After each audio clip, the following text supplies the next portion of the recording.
What's up, guys, and welcome back to the channel. Today I'm going to be breaking down Jon Jones and his fight with Stipe Miocic, where he landed two techniques that we're going to be talking about today.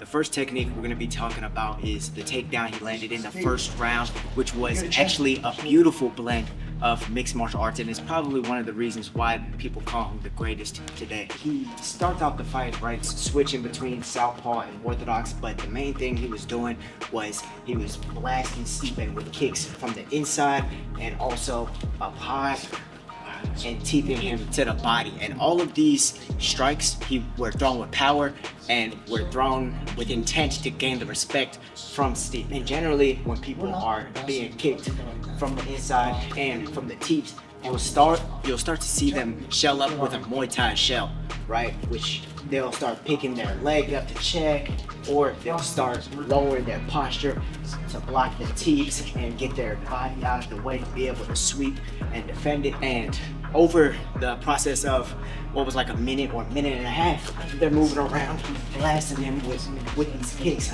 Stipe starts to shell, and as he does, and as he starts to pick that leg up and curl that body, Jon just steps around what's like a clothesline motion for what they call an Osoto Gari, right? So again, he's here, he's taking the southpaw stance, right? Blasting these kicks, blasting these teeps, fakes into a beautiful Osoto Gari, to where he follows them and starts to implement ground and pound. Now there's a couple of things that make this more interesting than what meets the eye.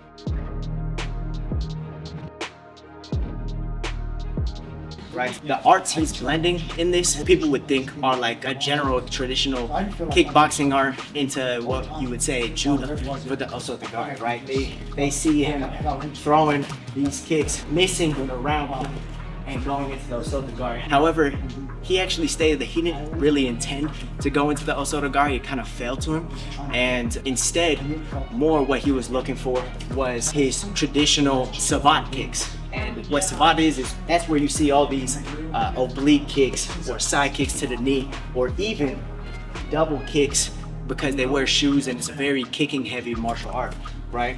And something that he was looking for, which we've seen him drilling in the practice room and we've seen him implement in some fights, was actually while Stipe is shelling up from all these kicks to the body and kicks to the leg, instead of throwing a round kick that's probably going to get checked or catch an elbow, he transitions from a round kick to a side kick.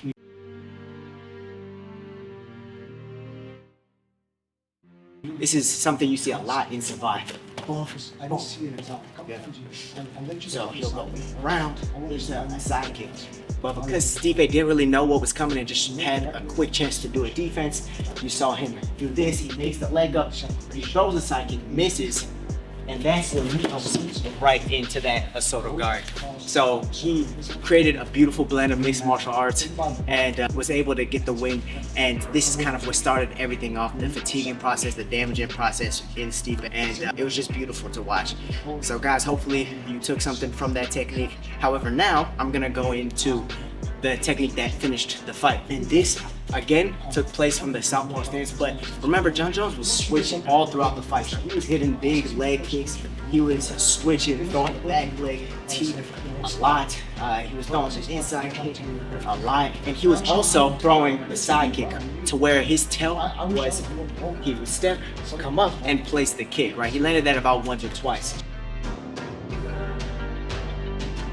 And so by this point, again, Stipe was getting into that Muay Thai shell, and he even brought the shell up knee to elbow to try and just close off everything that might be going through, right? And instead of pressuring into him and using this shell, Stipe was on the back foot trying to circle away.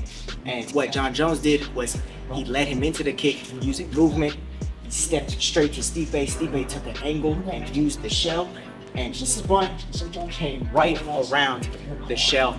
This is a switch. Came right around the shell in order to fracture Stipe's rib and sever his spleen as well. So again, he's throwing these big kicks, gets him to react, boom, comes right around and through the shell. Again, boom, maybe take that step, Next time he takes the step, comes right in between. And one of the biggest parts about him landing this kick was that he was actually in midair while he landed it, which means all of his weight is going into that rib cage. So instead of staying planted as he lifts or as he kicks, he spins and he almost jumps into the kick as he throws it. So one more time, he's here, he's throwing side kick, inside kick, next time spin, jump into the spinning back kick. So guys, thank you for watching the video. Hopefully you took something from it. Those are my 2 techniques that Jon Jones used in this fight to be able to beat Stipe Miocic for the heavyweight championship. Hopefully you guys liked it and can take something away from it. If you did, go ahead and drop a like on the video, leave your thoughts down below in the comment section, and you're more than welcome to subscribe. See you in the next one. Peace.